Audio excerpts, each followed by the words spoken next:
was going to ask, last week in the Oval Office, I asked you about if Ilhan Omar should be censored. Congress censored her, and I just want to get your reaction to that. They did censor her. Good. When did this happen? Yesterday. Yeah, good. I think she's terrible. I think she should be impeached. I think she's terrible. Is she originally from Somalia? Yes, sir. So how are they doing this? How's their government? Do they have a president?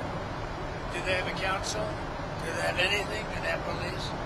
I love these people that come from a place with nothing, no anything, and then they tell us how to run our country.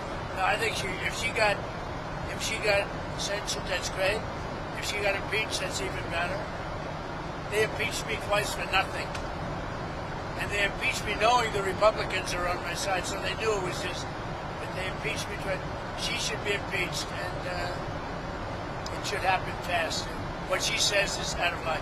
Yeah, go ahead. Anybody else? In this video, Alyson Reacts dives deep into the controversy surrounding Ilhan Omar's disgraceful comments after Charlie Kirk's assassination. Despite a resolution to censure her, Omar was shielded by Democrats and weak Republicans, proving once again the double standards in Washington. Those in favor say aye. Aye. Those in favor say no. No.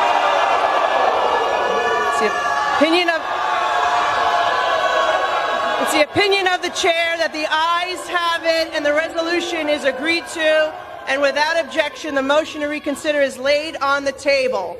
Is recognized. Thank you, Mr. Speaker. Mr. Speaker, I yield 2 minutes to the gentlelady from the great state of New York, Nicole Malliotakis.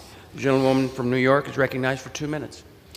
Thank you, Mr. Speaker. We've heard from my colleagues the reasons why the Representative Omar should be removed from this committee, but I feel like all the reasons have not just yet been stated, which is why I rise to add for the record.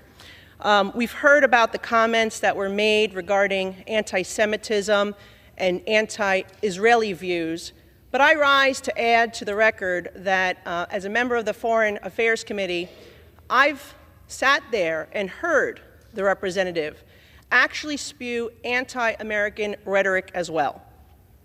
I've been in that committee room where the representative equates Israel and the United States to Hamas and the Taliban. Absolutely unacceptable for a member of that committee. I've also heard the representative equate that it is the United States' fault that there is turmoil in Venezuela, that is not because of the oppressive socialist and communism that has spread throughout Central and South America and Venezuela at the hands of the Maduro and Hugo Chavez regimes. That is unacceptable. And as a New York representative, to hear the representative belittle, to try to diminish the worst terrorist attack on United States soil on September 11, 2001, as some people did something, that is unacceptable as well. And I hold the same standard for this side of the aisle that I do the other, because when another colleague on my side said something about 9/11, I also voted to have her removed from the Education Committee because I thought that was inappropriate. So I'm being consistent here, and I hope my colleagues will do the same to show that this is about consistency and accountability, because we should not have an individual with those views on the committee that is tasked with representing our country and our Congress to foreign nations. I yield back. The gentlelady yields back. The budget. Whereas Charlie Kirk was a lifelong advocate for freedom of speech, civil political discourse, and the political engagement of youth. Whereas Charlie Kirk was a man of deep faith, a husband, and a father to 2 young children. Whereas on September 10, 2025, Charlie Kirk was assassinated on the campus of Utah Valley University while exercising his First Amendment right to freedom of speech. Whereas on September 11, 2025, one day after the assassination of Charlie Kirk, Representative Ilhan Omar gave an interview on Zateo's town hall with Mehdi Hassan in which she smeared Charlie Kirk and implied he was to blame for his own murder.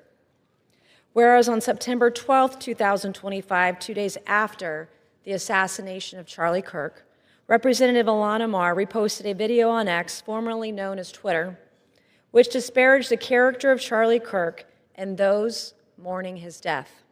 Whereas the video Representative Ilhan Omar reposted on X states Charlie Kirk is dead, and before the body got cold, the far right propped his corpse up as a cudgel for their holy war. Whereas the video Representative Ilhan Omar reposted on X further states, don't be fooled. These people don't give a single shit about Charlie Kirk. They are just using his death to further their Christo-fascist agenda. Whereas the video Representative Ilhan Omar reposted on X further states Charlie Kirk was a reprehensible human being.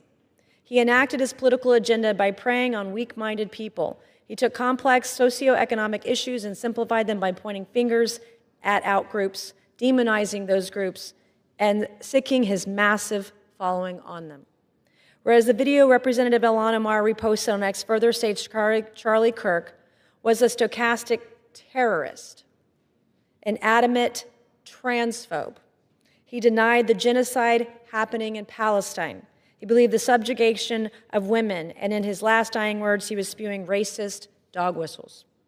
Whereas the video Representative Ilhan Omar reposted on X further states, Charlie Kirk was Dr. Frankenstein, and his monster shot him through the neck. Whereas the video Representative Ilhan Omar reposted on X further blames Charlie Kirk for his own murder. Whereas Clause 1 of Rule 13 of the Rules of the House of Representatives provides a member, delegate, resident commissioner, officer, or employee of the House shall behave at all times in a manner that shall reflect credibility on the House. Whereas Representative Ilhan Omar's actions in the wake of the assassination of Charlie Kirk are reprehensible and affect the dignity and integrity of the proceedings of the House and do not reflect the credibility on the House. Now, therefore, be it resolved that Representative Ilhan Omar of Minnesota be censured. Representative Ilhan Omar forthwith present herself in the well of the House of Representatives for the pronouncement of censure. Representative Ilhan Omar be censured with the public reading of this resolution by the Speaker, and Representative Ilhan Omar be and is hereby removed from the Committee on Education and Workforce and removed from the Committee on the Budget of the House. Welcome back to Alyson Reacts. Before we dive into today's breaking story, hit that subscribe button and smash the like so we can keep this channel growing. Every single subscription, every like, every share helps us push back against the mainstream media narrative and big tech's attempts to silence voices like ours. We're building a movement of truth tellers, and you are a part of it. Now, let's get into the story that has the whole country talking. Ilhan Omar has once again proven exactly why she should never have been given a platform as powerful as Congress. After the tragic and senseless assassination of Charlie Kirk, a man who dedicated his life to educating, inspiring, and mobilizing young conservatives, you'd expect lawmakers, at the very least, to show compassion and respect. But not Ilhan Omar. Instead of offering condolences, she made a cold, calculated statement that came off as dismissive and mocking. Her words weren't just inappropriate, they were downright vile. They revealed the kind of bitterness and disdain she holds for conservatives and for America itself. Charlie Kirk wasn't just another political voice.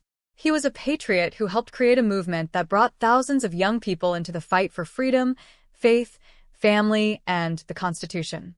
He stood up for values that Washington elites love to trample on: the right to speak freely, the right to bear arms, the right to protect the unborn, and the right to put America first.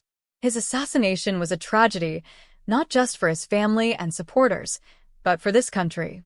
And in that moment of loss, instead of showing unity, Ilhan Omar chose to spit venom. That's who she is. That's who she's always been. Republican Representative Nancy Mace had the courage to bring a censure resolution against Omar, calling her out for her despicable remarks and pushing to strip her from her powerful committee assignments. This was supposed to be the line in the sand. This was supposed to be the moment where Congress said, "Enough. Words have consequences. You can't keep dividing this country and mocking your fellow Americans." But what happened? The resolution failed. It failed by a single vote, 214 to 213, because 4 Republicans decided to side with the Democrats and shield Ilhan Omar from facing accountability. Let that sink in. 4 Republicans couldn't stand up for decency. 4 Republicans decided that protecting Ilhan Omar's career was more important than sending a message that this type of rhetoric will not be tolerated in the United States Congress.